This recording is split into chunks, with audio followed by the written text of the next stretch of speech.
자, 로고스 아카데미 65과 오늘은 사도행전 6번째 시간을 갖겠습니다.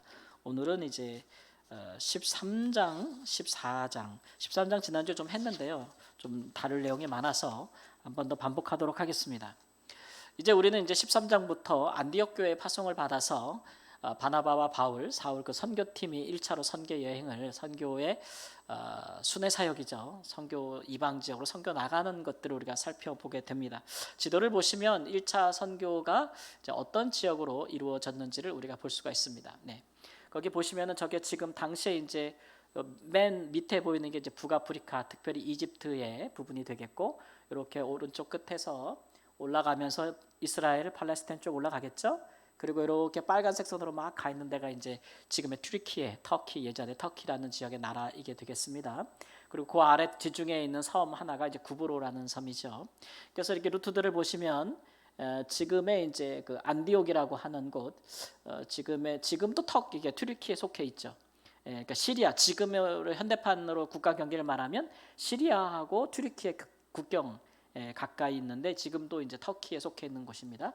안디옥에서부터 출발을 해서 배 타고 지중해로 가서 바나바의 고향이었던 구브로에 가서 이제 복음을 전하고, 그다음에 거기서 배 타고 쭉 지중해 위로 올라가서 지금의 이제 그 당시 아시아라고 불렸던 지금의 튀르키예의 남쪽 지방으로 상륙을 하게 되죠. 그리고 거기서 이제 걸어서 이제 버가에 도착해서 거기서 밤빌리아를 거쳐서 이제 비시디아 안디옥이라는 곳으로 올라갑니다. 근데 이제 여기는 이제 산맥이에요, 산맥. 굉장히 높은 산맥이라고 하죠. 길이 굉장히 험하고, 당시에도 그래서 이제 굉장히 위험하고 도보로만 이동해야 하는 곳인데, 그래서 강도들도 굉장히 많아서 그 여행 자체가 위험했던 곳이라고 해요. 이제 비시디아 안디옥으로 이제 가서 선교를 가게 되고, 거기서 이제 이고니온으로 갔다가 더베로 갔다가 루스드라 갔다가 뭐 다시 거쳐서 다시 돌아오는 그 루트를 다시 한번 안디옥으로 돌아오는 그런 경로를 가지고 있습니다. 요전도 경로를 도보로 이동하고 배로 이동하고 이렇게 복음을 전하고 갔으니 성경에서는 한 장에서 한 장 반 정도의 분량이지만 시간상으로 따지면 2년 정도의 시간이 걸린 것으로 우리가 추측해 볼 수가 있어요. AD 47년부터 49년까지 2년 정도 동안 1차 선교 여행이 이제 이루어지고 있는데, 저 지역을 중심으로 이루어지고 있구나라는 것들을 한번 확인해 볼 수 있으실 겁니다. 그러면 구브로에서는 아까 그 비시디아 안디옥이라는 것도 아까 그 수리아의 안디옥이랑 이름이 똑같죠. 안디옥이랑 이름이 똑같은데, 비시디아 안디옥은 당시에 그 아시아라고 말하는 튀르키예라는 나라의 중앙에 있으면서 로마가 유럽을 다 다스렸잖아요, 그죠? 그럴 때에 3대 도시 중에 하나였어요. 그러니까 첫 번째 도시가 로마, 두 번째가 이집트의 알렉산드리아, 세 번째로 큰 도시가 비시디옥 안디오라고 말할 정도로 대도시에 속해 있었습니다. 그러니까 이 선교 여행 자체가 시골 지역으로 다니면서 한 선교가 아니라는 걸 알겠죠? 주로 중앙 도시 지역으로 선교가 항상 이루어졌다는 것을 알 수 있어요. 그래서 바울 선교팀의 선교는 도시 선교입니다. 그래서 도시에 가서 그 중앙 지역에서 복음을 전하고 교회를 세우면 거기서 훈련되어진 제자들이 그 지역 사방으로 흩어져 나가는 그런 형식을 띠고 있어요. 그러면 바울 사도는 왜 자꾸 도시 선교를 했을까? 시골 선교를 하는 게 더 좋은 거 아니야? 우리 성도님들 이제 선교지 이렇게 단기 선교 가시면 어느 나라에 가든지 그 나라에서 수도나 도시에 있는 선교사님을 만나면 편한 데 있네? 이런 생각이 하기 쉽고, 그러면서 이제 또 지방으로 막 한 두세 시간 막 이런 데 가서 시골에서 선교사님 하시는 분들을 보면 우와 훌륭하시다, 대단하다 이런 생각 갖기 마련이잖아요. 사람이 본래 좀 그렇거든요. 아무래도 도시에 살면 생활권이 좀 편하고 뭐 생활비 자체는 비싸지만, 그러나 뭐 어쨌든 교육이나 이런 환경들이 좋아 보이는데 인프라가 좋아 보이잖아요. 근데 시골에 가면 굉장히 어렵잖아요. 그러니까 시골에 있는 선교사님을 귀하게 보시는데 뭐 그 시각도 좋지만, 그렇다고 도시 선교하는 분들이 이렇게 그런 것은 아니에요. 오히려 도시 선교에서 많은 사람들을 대상으로 해서 훌륭한 제자들을 양성해서 시골로 현지 사역자들을 파송하는 것도 아주 귀한 사역 중에 하나이기 때문에, 바울 사도는 그럼 왜 도시 선교를 했을까 보면은 하나님이 바울 사도에게 소명을 주실 때 어떻게 소명을 주셨어요? 이방인 선교의 사도로 부르셨는데, 이방인 중 누구에게 복음을 전한다 그러신 거예요? 내가 많은 임금들과 왕들과 관리들과 뭐 이런 사람들에게 복음을 전할 것이라고 얘기했어요. 그렇죠? 그러면 어느 나라 가든지 그 나라의 지도자들, 사회 지도자들, 리더들은 어디에 있어요? 예, 행정 수도나 정치 수도나 경제 수도에 있을 거 아닙니까, 그렇죠? 예. 그러니까 우리가 이제 구브로 얘기를 볼 텐데 구브로에도 마찬가지예요. 먼저 이제 안디옥 교회에서 선교사 임명을 받습니다. 13장 2절 말씀 보니까 함께 읽을게요. 성령이 이르시되 내가 불러 시키는 일을 위하여 바나바와 바울을 따로 세우라. 이렇게 말씀하셨습니다. 안디옥 교회 여러 교사들이 있는데 하나님이 이제 바나바와 바울을 파송하게 하는 거죠. 안디옥 교회에 있는 많은 말씀을 가르치는 목양하는 교사들 중에서 바나바만큼 귀한 분은 없는 것 같아요. 왜냐하면 안디옥의 복음을 들었다는 말을 듣고 제일 처음 예루살렘 교회에서 안디옥 교회로 파송한 사람이 누구예요? 바나바. 그리고 바나바가 거기 가서 사람들을 굉장히 1년 동안 잘 말씀을 가르치면서 목회를 해서 점점 이제 안디옥 교회가 부흥하게 되는 것이죠. 근데 혼자 힘이 붙이니까 누굴 데려왔어요? 다소에 가서 은신하고 있던 사울을 데리고 오잖아요.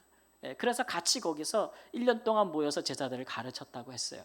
그렇게 됨으로써 거기서 이제 더 많은 제자들도 생겨나게 되고 교사들도 자꾸 이제 붙고 이렇게 되게 되는 것인데 그런 리더십 그룹이 있었단 말이에요. 그런데 그들 중에서 바나바와 사울을 누가 세웠어요?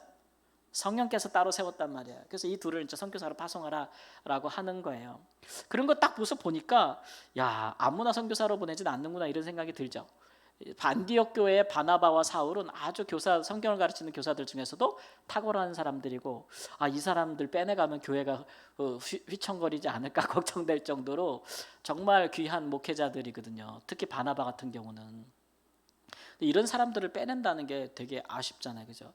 근데도 성령께서 그 교회에서 가장 탁월한 사람들을, 가장 훌륭한 사람들을 선교사로 내보내고 있다는 거예요. 성령께서 임명하여 내보낸다. 이게 하나님 마음이라는 거예요. 그러니까 복음이 없는 곳에 미전도 종족에 복음을 전하러 내보내는 사람들, 선교사들은 그 교회에서도 아주 귀하고 훌륭한 사역자들을 내보내야 돼요. 그게 이제 하나님의 마음이라는 것. 그리고 이것을 우리가 이제 교회가 이것을 선교사 파송의 원리로 받으면 참 좋은 것이죠. 제가 이제 선교사로 생활하면서 한국을 왔다 갔다 하고 이제 여러 이렇게 것들을 해보면서 한다가 안타까운 점이 있는데 선교 자체가 교회의 목적이 되지 못하고 하나의 교회 성장을 위한 수단으로 인식될 때 선교가 원활하지 못하다라는 생각들을 많이 할 때가 있었어요.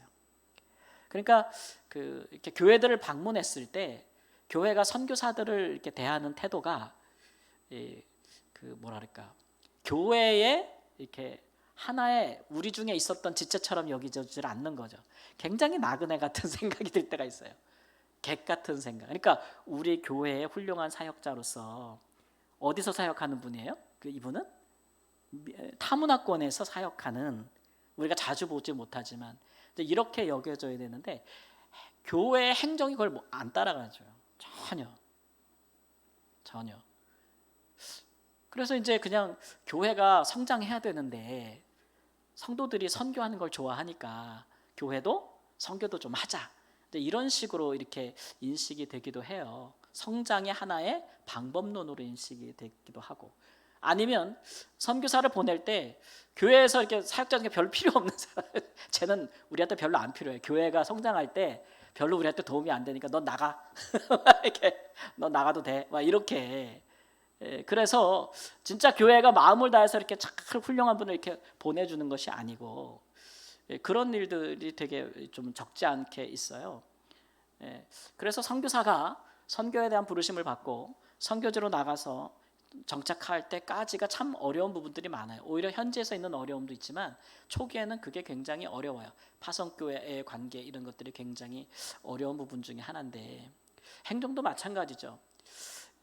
우리가 예를 들어서 제가 이게 돈 얘기를 할 건데 오해 없이 들으세요. 교회에 어떤 교역자가 10년을 15년을 교회에서 사역을 해요. 그렇게 되면은 10년 15년을 사역하는 그 교역자를 교회에서 어떻게 대우할까요? 15년 전이나 15년 후나 똑같은 사례를 줄까요? 말도 안 되잖아요, 그거는. 그건 말도 안 되잖아요. 근데 선교사는 그래요. 선교사는 20년이 지나도 10년이 지나도 10년, 20년 전에 줬던 사례를 똑같이 주지 1원도 늘어나지 않습니다. 그래요. 교회가 그렇게 냉정해요, 여러분. 저희 교회는 선교사 파송할 때 절대 그렇게 하고 싶지 않아요. 제가 예전에 저는 이제 아프리카 말라위 있었는데 제 이웃 나라에 탄자니아가 있거든요. 거기에 한평생을 선교에 바친 선교사님이 계셨어요. 근데 그 교회를 파송한 교회는 서울에 아주 괜찮은 아주 오래되고 역사와 전통이 있는 큰 교회인데, 어느 날 그 선교사님 사모님이 그 교회에 선교 게시판에다 글을 올리셨더라고. 금방 내려가긴 했지만 강제로. 근데 그 글이 이제 어떤 글이냐, 그 사모님이 벌써 선교가 30년째 되셨어요. 30년 됐는데 속을 털어놓는 거예요. 30년을 파송을 받고 탄자니아, 30년 전에 탄자니아 갔으니 얼마나 그때 당시만 해도 30년 전만 해도 그게 어디 갈 곳이겠어요, 그죠? 그랬는데 30년 전에 몇십만 원 받았는데 선교 후원비로 30년 후에도 파송인데 몇십년 원 받고 있다는 거예요. 그래서 그 사모님 그 얘기를 올리면서 이거는 돈 얘기가 아닙니다, 이 얘기를 하시는데 잘 알아들어야 돼요. 이건 제가 지금 돈 얘기하는 게 아니에요. 근데 교회가 그래, 보내놓고 관심이 없어요. 그거는 진정한 선교라고 할 수가 없어요. 그렇죠? 또 하나, 이게 또 돈 얘기인데, 선교사는 우리나라에 있지 않고 타국에 있습니다. 그렇죠? 그러니까 우리가 거기서 후원하고 파송을 할 때, 후원을 지원할 때 가장 고려해야 될 게 환율이에요. 환율을 고려하지 않고 한화에 맞춰서 보내는 거는 선교에 대한 의식 자체가 그 교회에 없는 거예요. 이 얘기를 하면 선교에 대한 의식 자체가 없는 거예요. 그렇죠? 어떻게 후원비를 한화에 맞춰 설정을 해요? 환율은 시시각각 변하고 있는데. 저는 1,400원 넘을 때도 환율이, 그때도 선교지에 있어 봤고 1,100원이 있을 때도 있어 봤는데 하늘과 땅 차이거든요. 근데 교회가 그런 걸 고려하지 않는다는 것은 돈 문제가 아니라 뭐가 없을까요? 마음이 없는 거예요. 마음이 없는 거. 그래서 뭐를 하든지 간에 선교사를 전혀 생각하지 않는 것은 선교사를 우리의 교회의 일부라고 여기지 않는 것. 그리고 각 교회에서 정말 훌륭한 분들을 선교사로 보내줘야 돼요. 우리가 가끔 선교지에 있다 가끔 그런 얘기 하거든요. 안에서 새는 배같이 바깥에서도 샌다. 선교라는 것이 국내 사역에 부적응자가 오면 안 돼요. 여기선 부적격자니까 안에서 안 되니까 나가서 해, 이렇게 갈 수는 없는 거예요. 그렇죠? 오늘 말씀해 보니까 성령이 아무나 선교사로 보내지 않잖아요. 그 교회의 어떤 사람? 가장 귀한 사람. 선교사 후보생인데 너무 사역을 잘해, 그러면 억지로 주저앉히고, 너무 못해, 그러면 가 이러면 안 돼. 하나님의 마음이 아니라고요. 실제적인 얘기들을 하고 있는 거예요. 그래서 교회에서 좋은 일들이 있거나 뭐 이럴 때 수시로 선교지와 함께 교례하고 교제하고 이야기를 주고받고 긴급한 제목을 서로 주고받고 실질적인 도움을 주고, 이런 것들이 사실은 우리 주님의 마음이 아닌가 이런 생각을 합니다. 구브로로 가죠. 그래서 배 타고 구브로로 갔는데 거기서 이제 역시 바울 사도는, 바나바 사도는 전도를 하면서도 결국 최종적으로 누구에게 전도를 하느냐 그러면 그 구브로 섬의 총독에게 전도를 합니다. 가장 높은 사람이죠. 로마의 거버너잖아요. 이런 사람에게 이제 복음을 전하는 것은 그 지역의 세속적인 지도자에게 복음을 증거하고 예수 그리스도의 증인이 되라고 하신 예수님의 부르심에 바울 사도가 철저하게 잘 선교 전략을 맞춰가고 있는 것이라 볼 수가 있어요. 그런데 이제 그런 사람들한테 가서 복음을 전하기가 쉽지 않죠. 그리고 그런 사람들은 항상 마음에 어떤 생각이 있냐면 나는 공인이라는 생각이 있죠. 그렇기 때문에 어떤 특정 종교나 국가가 공인하지 않는 어떤 그런 종교에 내가 이제 들어갈 수 없다는 그런 의식들을 갖고 있잖아요. 그래서 뭐 우리도 공직에 있는 사람들은 그런 것들을 어떤 종교색도 취하지 않거나 모든 종교를 취하려고 하는 그런 걸 갖잖아요. 그러니까 굉장히 어려워요, 이런 것들이. 또 이제 구브로에 가보니까 그 총독 옆에 그가 신뢰하는 사람이 하나 있었는데 그 사람은 이제 마술사라 그랬어요. 매직을 하는 거죠. 그러니까 구브로에서 이 거버너 옆에 있는 사람이 이 마술사니까 이 사람의 통치 스타일이나 또 중요한 일을 결정할 때에 어떻게 결정하는지, 어떻게 누구에게 조언을 듣는지 우리가 쉽사리 알 수 있는 거예요. 그렇죠? 그러니까 이 구브로의 통치자들과 이런 사람들이 이런 마술사에 의지해서 정책을 시행하거나 결정하거나 조언을 구하거나 이런 행태들이 벌어졌다는 것을 알 수가 있고, 그래서 총독에게 바울과 바나바가 복음을 전할 때에 이 옆에 있던 이 엘리마라는 마술사가 심히 방해했다 그랬어요. 굉장히 많은 방해를 하게 돼서 일종의 이제 충돌이 일어나게 되는 것이죠. 그러니까 자칫 잘못하면 이것들이 하나의 정치적인 행보로 읽힐 수가 있어요. 우리가 복음을 전할 때 특별히 이렇게 바울 사도처럼 이렇게 거버너들한테 복음을 전할 때 이 충돌이 일어나면 꼭 정치 분쟁 같은 어떤 그런 오해를 살 수 있기 때문에 이제 복음을 전하는 사람들은 그런 부분에 굉장히 실제적으로 조심을 해야 되는 부분이죠. 근데 이 사람이 또 유대인 출신이래요, 이 마술사가. 근데 총독으로 믿지 못하게 힘썼다 그랬죠. 그래서 바울 사도가 뭐라 그래요? 이 나쁜 놈아 이러면서 복음을 해방하니까 어떤 벌을 줘요? 앞을 못 보죠. 앞을 못 보죠. 그렇게 이제 벌을 주게 되고, 그 총독이 그걸 보고서는 이제 믿음을 갖게 되는 일들이 일어나는 것이 구브로에서 있었던 일입니다. 그리고서 이제 거기서 배 타고 버가로 이제 가는 것이죠. 그러면 구브로의 모든 지역에 다 복음을 전했을까요? 모든 사람들에게 다 복음을 전한 거예요? 아니에요. 근데 왜 이렇게 빨리 가? 그 기간이 얼마 됐는지 잘 모르겠지만 총 기간이 2년인데 구브로에서 얼마 있었는지 모르겠지만 금세 가네 이렇게 생각할 수 있는데, 이것도 하나의 선교 전략인 거예요. 그러니까 어떤 한 지역에 가서 그 지역의 최고 지도자에게 복음을 전하면 이제 무슨 타임이에요? 떠날 타이밍인 거야. 떠날 타이밍인 거죠. 그렇게 생각했던 것 같아요. 근데 이제 오늘날 이 선교 전략을 누가 잘 쓰냐 그러면 이단들이 굉장히 잘 써요. 그러니까 이단들은 어디 가든지, 우리나라 이단들 많잖아요. 뭐 신천지라든가 뭐 구원파라든가 이런 사람들도 제가 있던 아프리카까지 와서 엄청나게 선교를 막대한 인력들을 보내고 하는데, 이 사람들이 제일 집중하는 게 항상 정치인들이에요. 그래서 정치인들을 포섭하고 그 사람들에게 돈을 줘서 한국으로 데려오거나 인근 여행을 다 여행을 시켜주거나 막대한 재정을 주거나 이런 식으로 해가지고 그들이 원하는 방송국이라든지 사업이라든지 이런 것들을 막 일으키는데 그 자금력이 굉장하죠. 그래서 그 사람들을 이렇게 포섭을 하는 거예요, 정치인들을. 그러면 일이 쉬워지니까 또 스케일 있게 할 수 있고. 오는 거 보면 뭐 말라위에도 보면 단기 선교팀 뭐 100명씩 들어와요. 100명씩 들어와요. 뭐 구원파 같은 경우는 엄청나잖아요. 우리 교회가 100명씩 아프리카에 선교 보내려면 그걸 다 어떻게 감당해요, 그죠? 근데 이단들은 엄청난 세력으로 들어오죠. 근데 바울 사도가 처한 전략은 그들과는 달라요. 그 지도자들에게 복음을 선포하기 위해서 하는 것이지, 그 사람들을 포섭하고 정치적인 어떤 세력을 결성을 하고 연합을 해가지고 어떤 행보를 보이는 것은 아니거든요. 그러니까 이단들의 아주 전략적인 술수라고 볼 수가 있는데, 우리가 이제 일본에서 아베 전 총리가 이렇게 테러당해 죽은 것도 봤지만 그 사람도 어디에 결탁돼 있는 거예요? 통일교에 결탁돼 있는 거잖아요. 그 부모 때부터. 그런 것들이 주로 이단들이 많이 쓰는 전략 중에 하나다라고 하는 것을 우리가 볼 수가 있어요. 근데 이제 바울 사도는 복음을 그들에게 선포하는 의미에서 선교 전략을 시행하고 있지, 정치적인 어떤 행보나 돈을 주거나 이런 식으로 술수 우회해서 그런 방식으로 선교 전략을 택하고 있지는 않다라는 것들을 우리가 볼 수가 있습니다. 그리고 이제 배 타고 이제 그 지역을 대서 이제 버가에 가서 거기서 이제 마가 요한이 이제 예루살렘으로 돌아가는 일이 있습니다. 12장 11절 말씀 보니까 바울과 및 동행하는 사람들이 바보에서 배 타고 밤빌리아에 있는 버가에 이르니 요한은 그들에게서 떠나 예루살렘으로 돌아가고 그랬어요. 그러니까 바보라는 것이 구브로의 항구거든요. 거기서 배 타고 이제 밤빌리아에 갔는데, 거기서 이제 비시디오 안디옥으로 가기 전에 마가가 예루살렘으로 돌아갔다.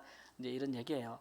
그래서 마가가 이제 젊은 청년이고 수행원이잖아요. 이 두 사람을 잘 보자는데, 당시에도 바나바 선교사는 제법 나이가 있었던 것으로 보이고, 바울 사도는 좀 젊었던, 그래도 좀 젊은 사람으로 보이고 한 30대 40대 사이. 마가 요한은 훨씬 더 젊은 사람으로 보이는데, 이 사람이 이제 여기서 예루살렘으로 돌아가 버리잖아요. 중도 포기 하차하는 것이죠. 나중에 이거를 두고 이제 바나바와 바울이 심하게 싸우게 되는 것인데, 2차 선교여행 가기 전에 왜 돌아갔느냐 그랬을 때에 이제 뭐 의견이 분분합니다. 성경이 그것을 자세히 언급하고 있지 않기 때문에.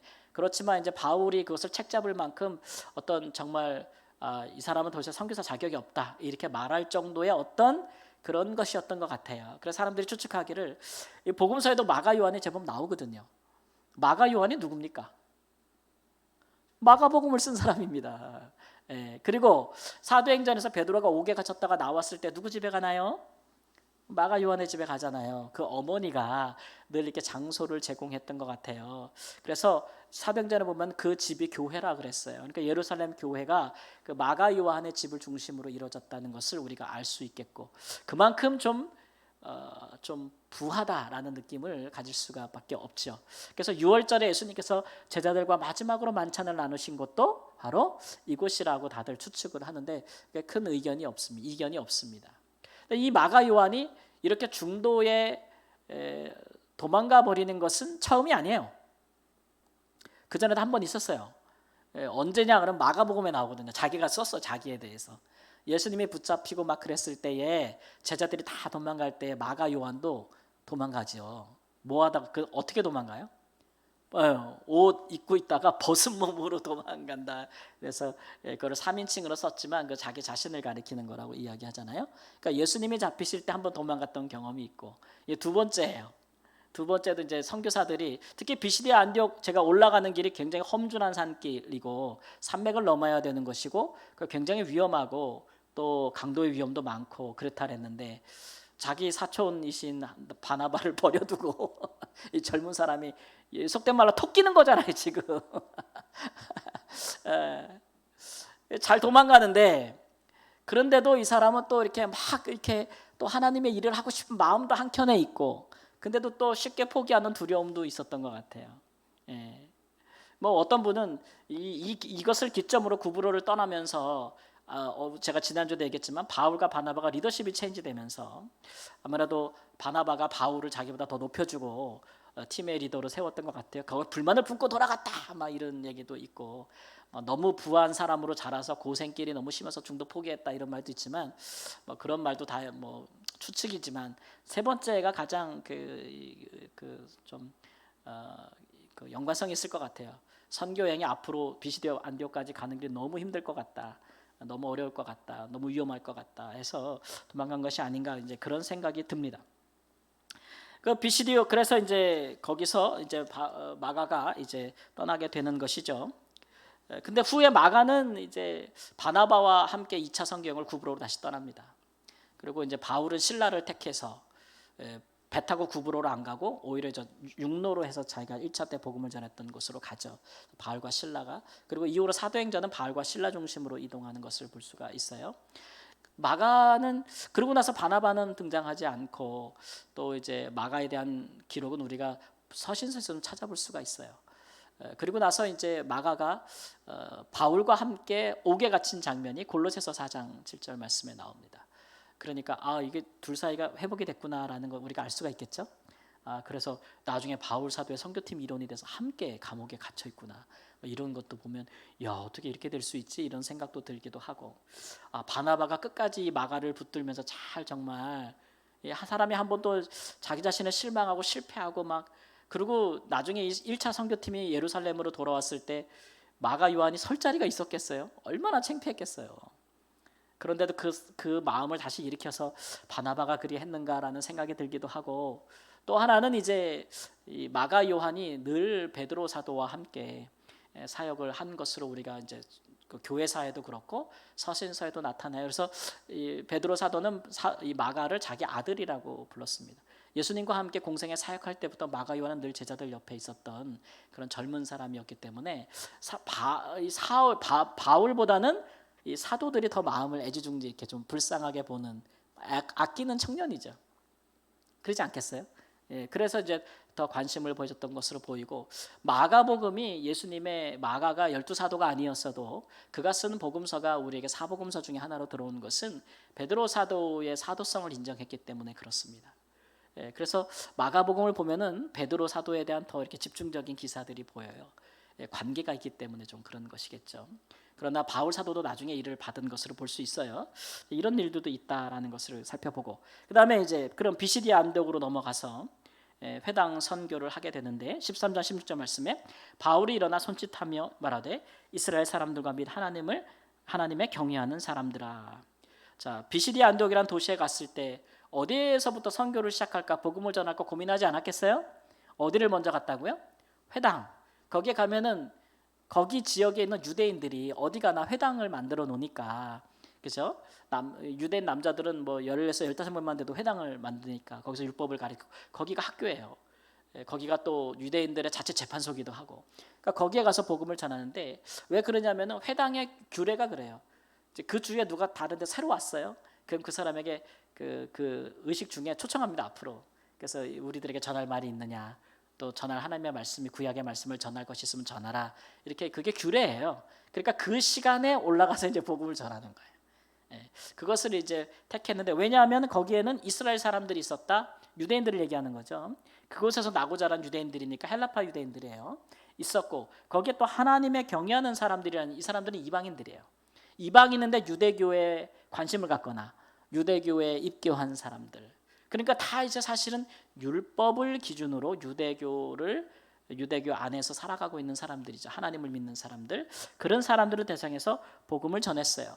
왜 굳이 처음부터 가서 이방인들에게 막 복음을 전하지 않고, 길거리에서 막 하지 않고, 전혀 하나님도 모르고 구약도 모르고 아무것도 모르는 사람들에게 복음을 전하지 않고, 굳이 왜 회당이라는 곳에 가서 복음을 전했을까? 왜 그런 선택을 했을까요? 일단은 회당에 있는 사람들은 다 무슨 배경이 있어요. 구약적 배경이 있는 거예요. 율법에 대한 이해가 있고, 여호와 하나님이 유일하신 하나님 한 분임을 믿고 있잖아요. 그렇죠? 구약의 말씀에 대해서 익히 알고 있고, 그러니까 구약의 예언대로 오신 예수님과 그의 고난과 죽음과 부활에 대해서 말씀을 전하기가 아주 용이하죠. 이게 장점이에요. 장점. 그다음에 단점 뭐예요? 그 사람들이 그 중에서 다 듣고 따르는 게 아니죠. 이게 갑자기 이게 뭔 소리야 막 그러면서, 너희들이 전하는 이것은 어디서 온 거야 막 이러면서, 예수가 누구야 이러면서 핍박하고 막 그렇게 하는 사람들. 왜냐하면 이 사람들도 예루살렘에서 무슨 일이 있는지 다 듣거든요. 그러니까 그렇게 십자가에 달려 죽은 이가 어찌 우리의 주가 되겠느냐, 나무에 달려 죽은 저주받은 자가 어찌 그리스도가 되겠느냐 라는 것으로 이제 핍박하는 사람들. 이건 단점이에요. 그런데 이제 이런 충돌을 이 바나바와 바울은 두려워하지 않았다는 거예요. 그럼에도 불구하고 그 중에 믿는 자들이 생겨났기 때문에 그런 거예요. 그래서 유대인의 박해와 선교 전략의 수정, 13장 16절 한번 읽습니다. 하나님의 말씀을 마땅히 먼저 너희에게 전할 것이로되 너희가 그것을 버리고 영생을 얻기에 합당하지 않은 자로 자처하기로 우리가 이방인에게로 향하노라. 그러니까 이 바나바와 사울의 마음속에는 어떤 마음이 있었어요? 이방인 선교를 하게 떠났지만, 이방인 지역으로 왔지만, 그래도 마음에 누구 먼저? 유대인 먼저 복음을 전하고. 근데 니들이 하도 안 들으니까, 그러면 결국 우리는 누구에게로? 이방인에게로 간다라는 설명을 하고 있는 거죠. 그러니까 일종의 같은 동족으로서 또 복음을 먼저 받은 유대인을 향한 이들의 간절한 마음이 있었다는 것을 의미해요. 그러니까 그 마음이 있어서 이방인들에게 먼저 전하기도 전에 먼저 그 지역에 있는 유대인들에게 먼저 복음을 전해야 되는 것이 아닌가라는 그런 부담감을 갖고 있었다는 것을 의미하는데, 근데 유대인들이 핍박하고 박해하고 거절하고 뭐 이제 나오겠지만 돌로 치고 막 이러니까 이제 이방인에게로 가는 명분을 얻는 것이죠. 예수님도 그랬잖아요. 복음 전하다가 너희를 환영하지 않고 너희를 반대할 때는 너희 신발에 먼지를 털어버리고 나가라 그러잖아요. 명분을 삼는 거예요. 그래서 이방인 선교로 간다라고 하고 있는 것이죠. 그래서 비시디오 안디옥에서 복음을 전하고 그다음에 이고니온이라는 곳으로 14장에 이동하게 됩니다. 이고니온 14장 1절 말씀. 이에 이고니온에서 두 사도가 함께 유다인의 화당에 들어가 많으니 유다와 헬라의 허다한 무리가 믿더라.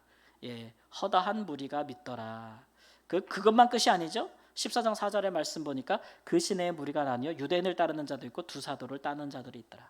그러니까 회당에 딱 들어가서 복음을 전하면서 거기서 한동안 머물면서 계속 가르치다 보면은 이제 회당이 딱 두 쪽 나는 거예요. 사람들이 딱 두 쪽 나는 거예요. 그러니까 전통적으로 회당에 있었던 사람들은 이 바나바와 바울, 특히 말하는 이 바울이 이거 원수예요. 회장을 뭐해요? 회당을 두 쪽 내는 사람이에요. 이거는 분란을 일으키는 자예요.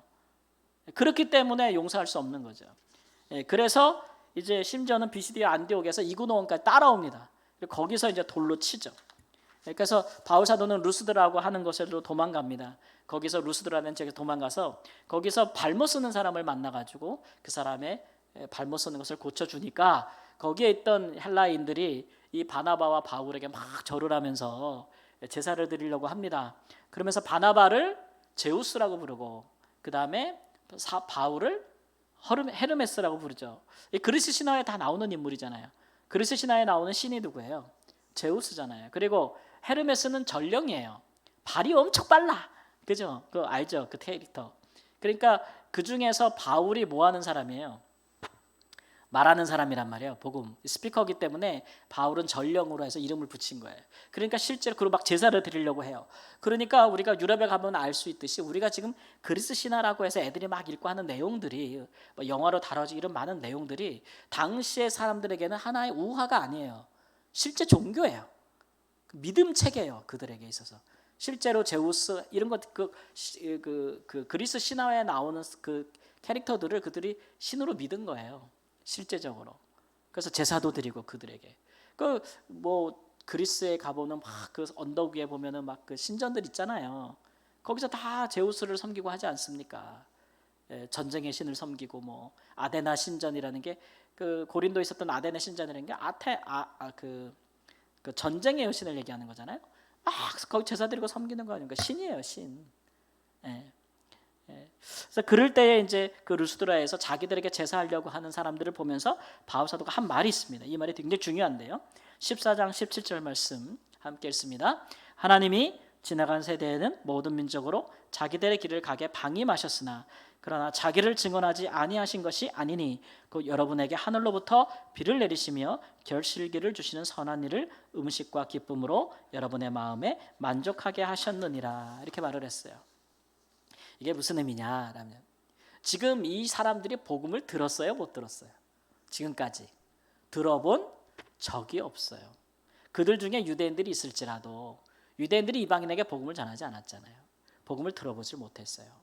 그러니까 하나님께서 그들에게 복음이 미치도록 섭리하셨긴 하셨으나 그게 아직 이르지 못했다는 거예요.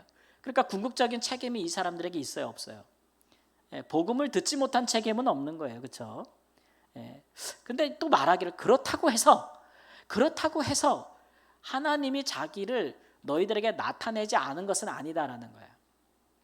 그러니까 흔히 얘기하는 이 성경, 복음, 구원을 얻게 하는 이 계시는 듣지 못하였지만 너희가 이들이 뭐 하나님을 알았겠어요? 예수 그리스도를 알았겠어요?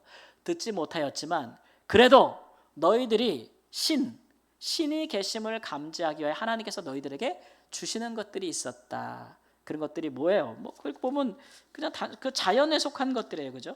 하늘로부터 비를 내리시며 결실기를 주시는 선한 일을 할 때 그 음식과 인생의 기쁨과 마음의 만족, 막 이런 것들, 그런 것들을 주셨다라는 거예요. 그런 것들이 우연히 너희들에게 온 것은 아니라는 거죠. 하나님이 너에게 그런 것들을 주신 것이다. 그래서 로마서 2장에 바울이 로마 교회 자기의 복음을 제출할 때에 로마서죠, 그게. 거기에 보면은 그 하나님이 지으신 만물에 그의 신성과 지혜가 나타난다 그러잖아요. 감각할 수 있다고. 타락한 인간이라 할지라도 자기가 살고 있는 그 세계를 보면 신비한 창조주의 손길을 느낄 수 있다는 거예요. 그래서 그런 부분을 우리가 이제 굳이 우리가 교리적 용어로 만들면 일반 은총이라 그래요. 근데 예수님과 같은 그런 복음, 성경과 같은 복음을 듣고 구원을 받는 은혜는 우리가 무슨 은총이라고 불러요? 특별한 은총이라고 불러요. 그러나 이런 복음을 듣지 못하였다 할지라도 일반적으로 하나님이 창조하신 세계와 사람들에게 아직 복음을 듣지 못하는 자들에게 섭리하시는 은혜도 있다는 거예요. 은총이라는 거죠. 그것만 인간이 잘 깨달아도 그 마음의 양심과 그 선함을 지킬 수 있다는 거죠. 하나님은 의도하신 거. 이것은 복음을 듣지 못하도 세상을 보존하시기 위해서 하나님이 믿지 아니하는 자, 복음을 듣지 못한 자들에게도 주시는 빛이에요. 빛이란 말이죠. 그래서 이제 우리가 이게 왜 중요하냐면은 우리 같이 특별 은총을 받은 사람들은 세상 우리 같이 아직 듣지 못한 사람들에게 하나님이 주시는 일반 은총이 있다는 것을 인식을 해야 돼요. 이걸 인식하지 못하면 어떤 태도가 나오냐면 복음을 듣지 못한 저놈들은 다 죽일 놈이 되는 거예요. 복음을 받지 못한 저것들은 다 죽일 놈이 되는 거예요. 그런 태도를 갖게 된다고요. 그런데 일반 은총을 인정하는 사람들은 뭐예요? 그들 가운데도 선함이 있다는 걸 인정하는 거예요. 그러니까 복음을 듣지 못하고 하나님을 알지 못하는 사람들에게도 하나님이 주시는 일반적인 은혜의 빛이 있다. 그래서 그들 가운데도 구속을 받는 은혜는 아닐지라도 일반적인 선함이 있다는 거죠. 그런 것들이 대체 우리에게 얼마나 큰 것이냐. 그 일본 은총이 굉장히 큰 것이에요. 생존에 관한 거거든요. 음식을 주시고 햇빛을 주시고 공기를 주시고 굉장히 큰 거. 그거 없으면 살아요, 못 살아요? 못 사는 거잖아요. 그리고 어떤 것들이 있냐면 우리가 생각할 때 그렇게 생각하는 거. 전 믿지도 않는데 왜 저런 복을 받나라고 생각하는 그거. 우리가 그렇게 생각하는 바로 그거. 그게 일반 은총이에요. 하나님이 믿음이 있는 자에게만 선물로 재물을 주시진 않는 거예요. 믿음이 있는 자에게만 부모에게 내 부모를 공경하신 계명에 순종하는 자만 장수하게 하시는 것도 아니에요. 일반적으로 주시는 은혜 안에서 하나님은 세상에서도 복음을 듣지 못한 자들도 때로는 장수하고 때로는 지혜가 있고 지식이 있도록 선한 은혜를 주시는 분이 은총. 그 일반 은총이 우리 생각보다 뭐하다? 크다. 그거 알고 들어가라는 얘기야. 세상 갈 때 알고 들어가는 것과 모르고 들어가는 것은 하늘과 땅 차이예요. 그들을 대하는 우리의 태도가 하늘과 땅 차이라는 거예요. 물론 진짜 나쁜 놈들도 있고 진짜 악한 사람들도 있어. 그러나 다 그런 것은 아니잖아요. 그렇죠? 그래서 그들에게 주신 하나님의 일반적인 은혜의 호소함으로 복음을 전할 수가 있어요. 호소함으로 복음을 전할 수가 있어요. 그러니까 복음을 전할 만한 접촉점들이 있다고요. 가보면. 그러니까 그냥 가서 무식하게 막 그냥 어느 나라 가가지고 도시 한복판에 서서 무식하게 막 복음 그냥 열심히 달아 막 이러고 십자가 지고 뱅뱅뱅 돌 수도 있겠지. 예. 근데 그건 그야말로 그냥 담대하고 무식한 거예요. 또 그런 사역이 먹힐 때도 있겠죠. 그러나 오늘날은 굉장히 그거는 잘 용납이 안 되죠. 예. 우리가 어느 지역에 가면은 그래서 뭐부터 해야 될까요? 그 지역 사람들을 알고 그 나라의 문화를 이해하고 그 지역 사람들의 종교와 세계관을 파악해 보다가 연구하다 보면 거기에 우리의 복음과 특별한 우리가 받은 복음과 접촉되는 부분이 발견되어진다. 그분이 복음의 접촉점이 된다. 선교의 접촉점이 된다. 그렇게 그런 연구를 병행하면서 복음이 전해져야 돼요. 그래야 복음이 왜곡되지 않아요. 힘으로 하는 선교는 반드시 왜곡돼요. 그 과거에 이제 유럽이나 미국의 많은 나라들이 선교한다고 할 때에 군사력을 동원해서 막 들어가게 되잖아요. 식민 지배를 통해서. 복음이 섬김으로 시작되지 않고 지배로 시작된다면 복음이 전하여지는 것이 그 복음이 어떻게 온전하게 전파될 수 있겠어요? 왜곡되어지고. 그래서 복음과 기독교 이런 것들이 다 그들의 자유를 빼앗고 그들의 생명을 침탈하는 것으로 인식되지 않겠어요? 그런 것들이 여호수아 본받아 앞으로 가서 칼 들고 가면서 다 안 믿는 것들은 다 죽여버리면서 그렇게 선교하는 선교는 예수님이 이 땅에 오신 천국신의 선교가 아니잖아요. 그렇죠? 이런 것들이 이 믿는 사람들에 대한 그 우리들이 그 일반 은총에 대한 인식을 폭넓은 인식을 가지고 있어야 된다는 것을 의미하는 거예요. 이런 것들이 없으면 참 시험에도 많이 들어요. 가끔 이제 신앙 상담을 하다 보면 나는 이렇게 교회 나와서 열심히 예배도 드리고 그렇게 봉사도 열심히 하는데 우리 집에 내 형은 교회도 안 나가고 신앙생활도 하는데 나보다 더 잘 살아. 그게 시험이 돼가지고 그게 너무 시험이 돼가지고 막 그러거든요. 네. 그 어떻게 생각해야 돼? 그런 일이 있으면 네? 하나님이 아직 믿음도 없고 복음을 듣지 못한 우리 형을 사랑하사 그에게 살 길을 열어주셨도다. 이게 생각하는 그것이 뭐라고요? 은혜라고요. 시험거리가 아니고 그렇게 생각하는 거예요. 그러면 나도 그 은혜 받고 싶은데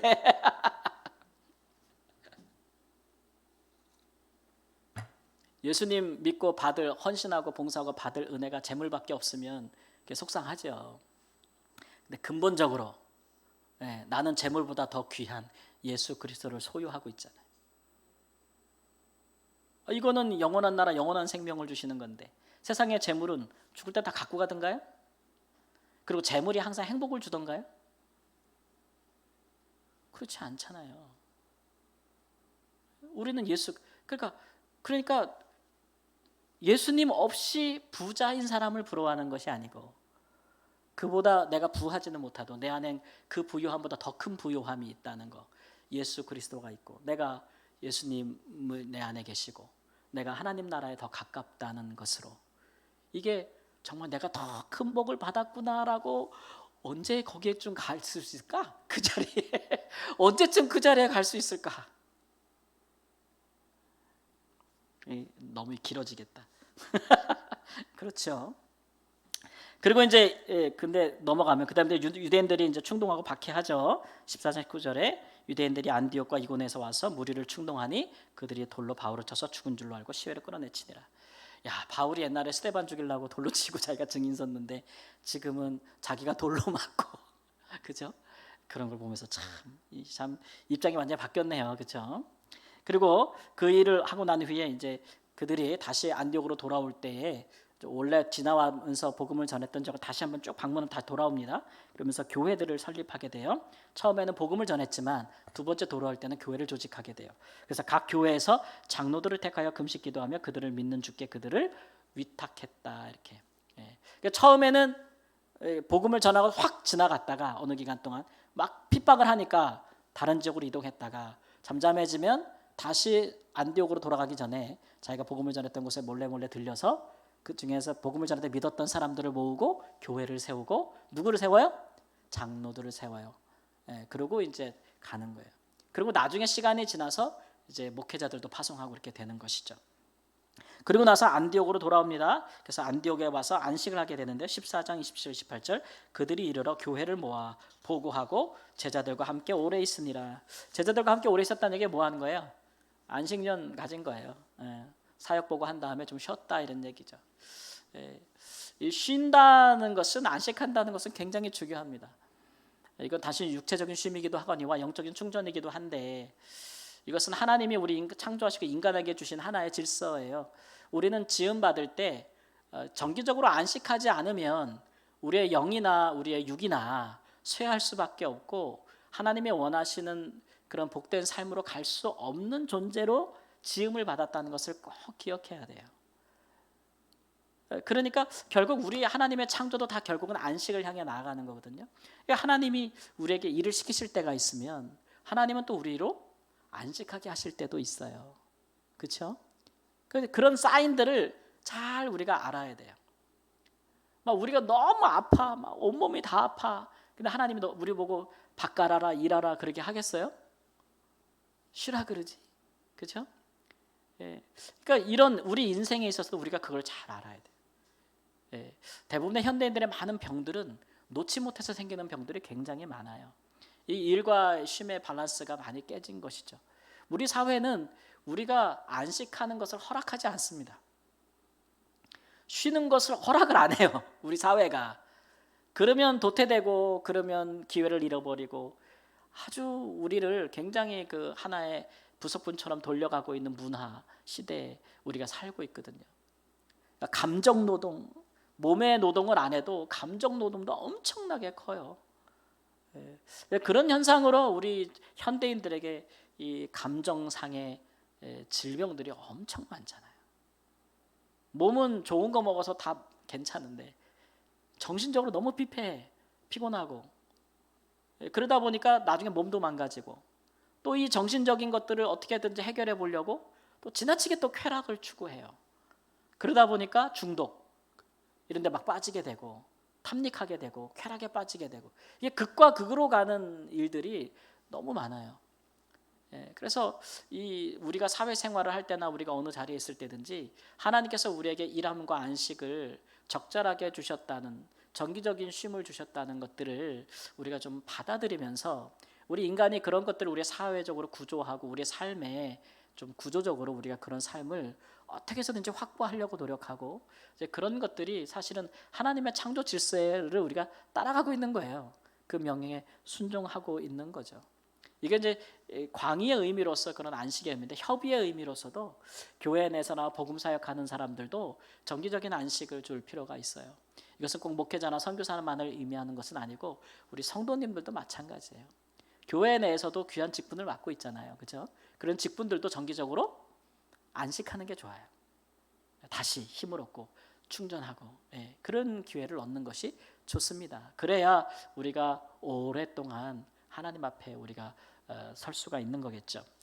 그래서 결론을 한번 내려볼까요? 14장 22절 말씀을 한번 뽑아봤습니다. 함께 읽습니다. 우리가 하나님의 나라에 들어가려면 많은 환난을 겪어야 할 것이니라. 이게 이제 저는 13장 14장의 대표적인 말씀이라고 생각했습니다. 하나님의 나라에 들어가려면 들어가는 과정에 뭐가 있다고요? 환난이 있다는 거죠. 그러니까 우리가 하나님 나라와 무관하게 살면 환난은 없어요. 그냥 그러니까 하나님의 뜻을 행하는 사람이 아니라면 하나님의 나라를 전파하는 삶이 아니라면 그렇게 그러니까 공격받을 일은 없다는 거죠. 그런데 우리가 정말 천국 백성으로서 이 땅에서 천국 백성으로서 살기로 작정하고 세상 법보다 하나님의 법이 더 중요하고 하나님의 말씀이 더 중요하고 예수 그리스도가 가장 존귀하고 또 그분의 뜻을 따라 사는 것이 가장 중요하고 그 구원이 우리에게 가장 소중하다라는 굳센 믿음 가운데서 우리가 살기를 시작하면 많은 도전들이 온다는 얘기죠. 사실 많은 부딪힘들이 와요. 왜냐하면 우리가 사는 세상은 그런 질서로 이루어지지 않았거든요. 그런 시스템으로 우리를 행복하게 만들어주지 않거든요. 예수 그리스도를 따르는 사람은 세상을 거스르는 삶이에요. 하나님과 예수님의 뜻에 맞지 않는, 순종하지 않는 세상의 시스템을 역으로 거슬러 올라가는 삶이기 때문에 부딪힐 수밖에 없고 영적인 충돌이 일어날 수밖에 없고 또 아까 그 구브로에서 엘루마 같은 마술사가 나오겠지만 다른 신념들은 다른 믿음 체계는 항상 뭐예요? 부딪히잖아요.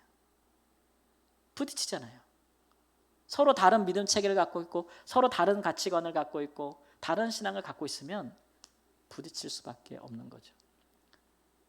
뭘 하든지 그래요. 무엇을 하든지 우리가 그리스도인으로 할 것 같으면 반드시 영적인 도전들과 충돌은 생긴다는 거죠. 그런 것들이 우리에게 환난으로 특정짓겨지기도 해요. 어려움으로 오거든요. 그런 챌린지로 온단 말이에요. 그런 것들을 우리가 겪어야 할 것이다 이렇게 얘기하는 거예요. 그런 것이 없을 수 없다는 얘기죠. 부딪히고 거기서 승리하면서 하나님의 나라는 더 우리에게 또 임하고 그런 부분들이 있다는 것이죠. 그런데 우리가 하나님 나라에 속한 하나님의 백성으로 또는 이 땅에 하나님의 나라를 오게 하려는 그런 각오와 목적을 갖고 살지 않으면 그야말로 그냥 세상에 아주 적합한 사람으로 우리가 살며 이분법적으로 우리가 산다면 그야말로 종교적으로 산다면 부딪힐 일은 없을 것입니다. 그러나 우리의 삶에 하나님의 나라가 이루어지는 것은 없겠죠. 언제나 이제 그런 부분들이 우리에게 이제 오는 것인데 한 번밖에 사는 인생에서 그렇게 힘들게 살아야 됩니까? 이렇게 생각할 수도 있는데 우리 하나님이 보실 때는 된다. 이제 왜냐하면은 하나님이 우리에게 주시고자 하는 하나님 나라 안에서 영원한 삶은 그 영원은 우리가 사는 이 세상 한 번밖에 안 산다고 생각하는 이 세상에 길어야 80년, 90년, 100년은 그 시간에 비해 보면 이건 아무것도 아니잖아요. 그렇죠? 아무것도 아니잖아요. 그것이 우리의 믿음과 시간관념이잖아요. 그런 부분에서 부당하지는 않을 것이다 라는 생각을 들게 되는 것이죠. 그래서 이렇게 우리가 사도행전의 말씀을 보면서 흔히 그래도 이게 이 사도들이 참 이렇게 살았구나 라는 것에 그치지 않는 것이고 우리도 하나님의 나라에 들어가려면 우리도 그 신앙을 계승하고 있는데 같은 일들이 우리에게 일어날 것이고 그런 일들 우리가 담대하게 이겨내 가야 하는 것이다. 그런 어려움만 오면 금세 무릎을 꿇고 너무 쉽게 무릎을 꿇어요. 살다가 좀 어려움이 오면 금세 무릎을 꿇고 금세 받은 은혜를 다져버리고 금세 굴복하고 마는 그런 것들이 아니라 좀 어려워도 뚫고 가고 믿음으로 승리하고 말씀을 따라 살고 타협하지 않고 그렇게 부딪혀 가면서 또 승리도 하고 이런 기쁨과 또 그런 또 하나님 나라의 역사들을 경험해. 이거 예수님도 겪으셨던 것들이고 사도들도 겪었으니 우리도 가는 길이라고 생각하시고 그렇게 승리의 기쁨을 삶을 사시기를 우리 주 예수님의 이름으로 축원합니다. 아멘. 기도하겠습니다. 주님, 우리는 예수님의 증인이라고 말씀하셨습니다. 세상에서 나의 증인이 되라라고 말씀하셨는데 하나님, 그 삶이 우리에게 때로는 거친 도전들과 또 장애물과 걸림돌을 우리에게 준다 할지라도 우리가 하나님 도중에 포기하고 뒤돌아서는 것이 아니라 묵묵히 또 지혜를 따라서 또 성령을 따라서 또 지식을 따라서 그렇게 하나님 그 길을 끝까지 가고 영적인 충돌에 관하여도 하나님 능히 부딪혀 하나님 승리하는 하나님의 군사가 되기를 원합니다. 아버지여, 그 일에 홀로 우리를 부르시지 아니하시고 함께하는 자들로 세우셨사오니 교회가 가정이 이 모든 일을 함께 수행할 수 있는 강력한 연합이 이루어질 수 있도록 성령 안에서 믿음 안에서 말씀 안에서 강력한 사랑 안에서의 하나됨이 이루어질 수 있도록 주여 도와 주옵소서. 존귀하신 예수님의 이름으로 기도합니다. 아멘.